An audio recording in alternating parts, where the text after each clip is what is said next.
glad you're with us today. Here with me is Michelle Swearingen in Victoria, Texas. I love the name Victoria, Texas, because this group of people have so many victories. It's just mind-boggling, the things they do, the outreach they have, and some of my most special people and the most loved people are the Swearingen in Victoria, Texas. Welcome, Michelle. How are you today? Doing good. So tell me a little bit about what you do. You work with your dad in his ministry, is that correct? Yes, ma'am. And what is that? We have the homeless ministry and food bank, and we supply uh, food boxes for those in need, for those families in need in the community. And then we also supply toiletries when we have them, and food bags for the homeless, that things that they can carry with them. Oh, that is really nice. I know that your dad has a background with bikers, Yes, ma'am. and I've heard some stories about biker encounters, and we're not going into those today. But if you'd really like to know about them, we can do another interview with her and Mike and get some exciting stories going there. Anyway, one of the reasons we're here today is Michelle on Facebook connected with some people in Japan, and I want her to share that story. She was already connected before COVID and lockdown, but because of that, this whole relationship expanded. So I'm just going to ask Michelle to tell you about her friend who, uh, one of the things I want to say to set it up is she had gotten into this relationship and conversation. And one day her daughter says, "Do you know who you're talking to?" No. And I'll let her tell you who it is. But God works in such amazing ways when our heart's willing to get past our inhibitions. Because if you had known, Michelle, I think when we were talking earlier, if you had known who you were dealing with, it would have been a little more hard to do. Is that right? It would have been more intimidating at that point. So tell us about your ministry in Japan, from Victoria, Texas, by the way. Well, it's really hard for me to just sum up because it kind of happened by accident. Okay. And one person, I ended up talking to, we were just texting in general about what was going on. They brought up some concerns, and I thought, okay, foot in the door. Let's pray. I'm gonna pray for you. Woo. It wasn't a question of what is your religion, it was just, I'm letting you know I'm going to be praying for you. Uh-huh. And I left it at that. And the next thing you know, whenever there was another need, I was let know. And so, okay, 2 feet in the door. And then I started noticing on my account, I started having more and more people that I had no idea who they were. And they were showing up on my Facebook. And I had one person tell me, "Well, I heard you're a praying woman." Ooh.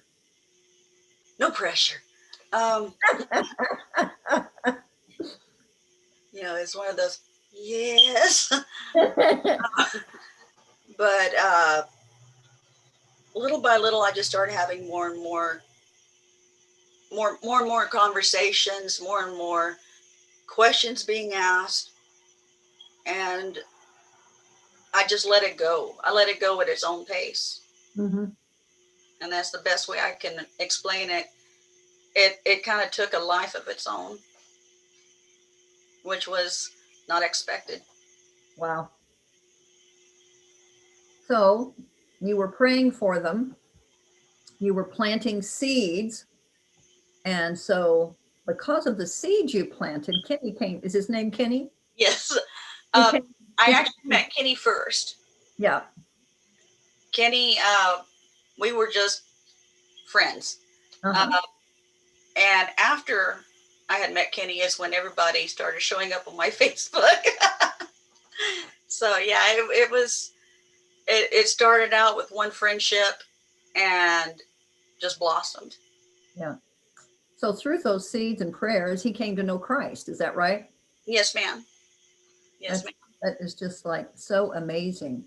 And is that after that is when you began to have the online Bible study that you have with them? Yes, ma'am. Um, During the COVID is when we started with the Bible study. Ah, thank And God for the COVID. I do have to give the pastor that started it all credit for that, because I wouldn't have known how to get people together. I'm not techie, Uh-huh. and she welcomed me, with open arms. And little by little, those within our group, we would have private out of Bible study rooms and talk and pray for each other, bring up Wow. concerns. And then here and there, I would have someone that was not in that group who would want to talk, have a concern, and say, well, can we talk? Can we talk on video? Wow. Now let Great. me tell you, Okay. people. Yeah, thanks to them, she's here on video today. It took a long time for her to turn her camera on. It did. I have just about worn my translator out on my phone. Ah, I love it. And I do get laughed at for my pronunciations. And Oh, so you actually translate into Japanese what your back conversations. when it doesn't translate well in English. Mm-hmm. I understand that.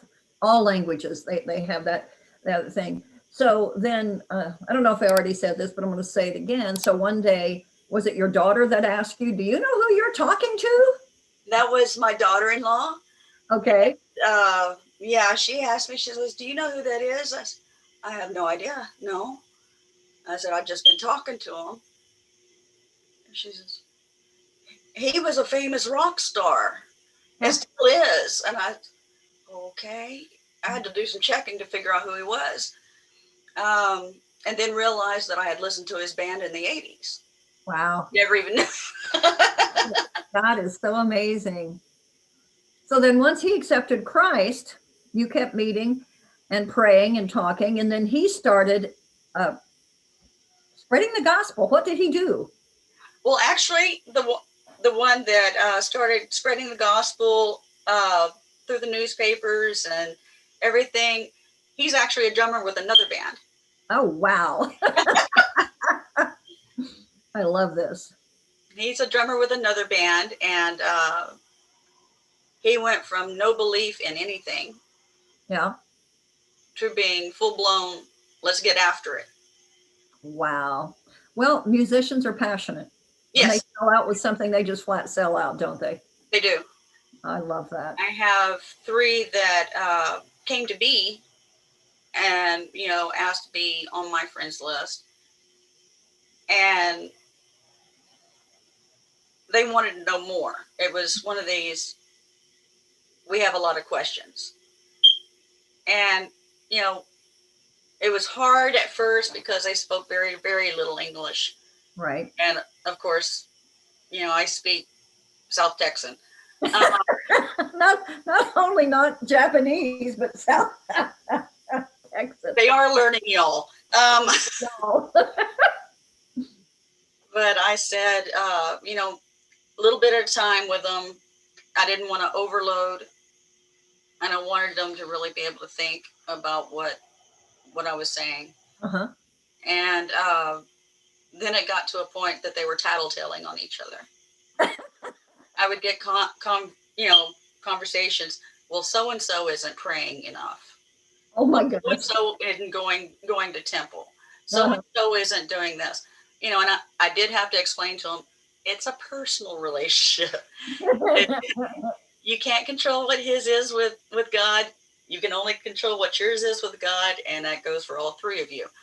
And the tattletaling has lessened, but it hasn't gone away. Um, Unfortunately, that sounds familiar. Whatever country you're in.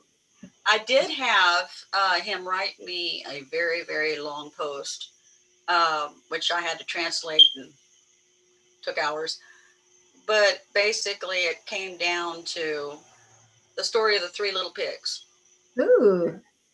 And of course, the devil is the big bad wolf. Uh-huh. And in the translating is talking about how the house of straw wasn't built on God. They didn't pray enough. Of course, we know how that Yeah. worked out. And it goes on down the line to where you have yours that is built on the rock. You're prayed up. And I thought, at first I thought, how cute. And then it hit me. No, how brilliant is that? Wow. I love it. That Yeah. is awesome. It showed me that there was a grasp of what I was saying, which kind of surprised me. I love that. I just love that. Um, so you meet every week, generally If possible, yes, if possible. at 3 o'clock in the morning. Yeah. Our time. Woo! I Yes. didn't get to go to sleep last night until around 4 or 5. Well, this is, I love the story. I've heard bits and pieces, and we mentioned you in our launch of TMCI TV about the woman from Texas having the online Bible study in Japan. And the thing about it is, you were already involved in Facebook and things, so that wasn't particularly new. No. But when COVID came along, which there's nothing good in it, don't and no one misunderstandings, but because of the lockdown, they reached out to you more. Now, you had mentioned when we conversed earlier, and how you didn't say it this way because you're real hesitant to say this, but I'm going to say it. You recognize the spirit of depression Very much so. that affected them, especially there, and lockdown making it worse. And that through that, you were able, God really used what was truly bad to open a door for some amazing good things. I've had one of the artists that I talked to. He says, I think you're the first Westerner that wanted to pray with us and talk to us with the way we look. And why And is that? really, that was D. And why do they say that? How do they? I'm not familiar with them. Um, I heard that Mike is her dad is there. Um, I'm not going to comment on that, but their appearance is very unusual. Is that correct? if you think 80s metal versus shock rock and you just kind of shoved it all together. Woo! Wow.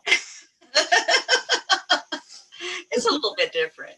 Yeah. So God has, it seems apparent that over the years, through things that didn't have any seemingly real value, God prepared you for this moment and this group of people. Yes. And I'm very grateful. I'm You very just, grateful. how he redeems everything.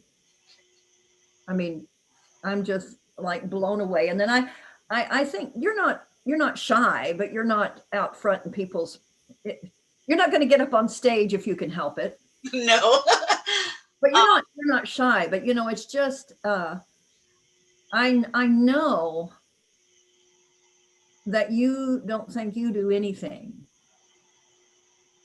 but I just want to say and emphasize that's true, but it's Christ in you, and you let him out and just pour it on. I think it's amazing.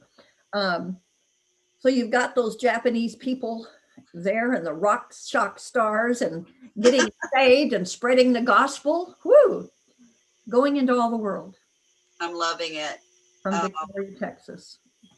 especially when I get to see them do a interview and they say, "Who's your hero?" And of course they're expecting that answer of, oh, so and so for his guitar skills or whatever. Right. And they turn around and say Jesus Christ. And well, what are your hobbies? Reading the Bible and collecting antiques. That's not what was expected. Yeah. And that's just amazing. So if you could say one thing to encourage people, believers, um, in spreading the gospel during the times we're in, what would it be? When you feel a need, that's your cue to do it. And it all started with prayer. It did. Well, thank you, Michelle. This has been wonderful. God bless you. And Lord, just let her little light shine. Goodbye, y'all. Talk to you soon. Thanks so much for watching TMCI TV.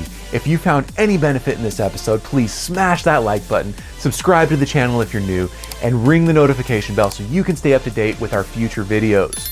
If you are interested in planning a church, starting a ministry, or looking for 501c3 tax exemption status for your existing church or ministry, TMCI can help. Click the link in the description below for more information.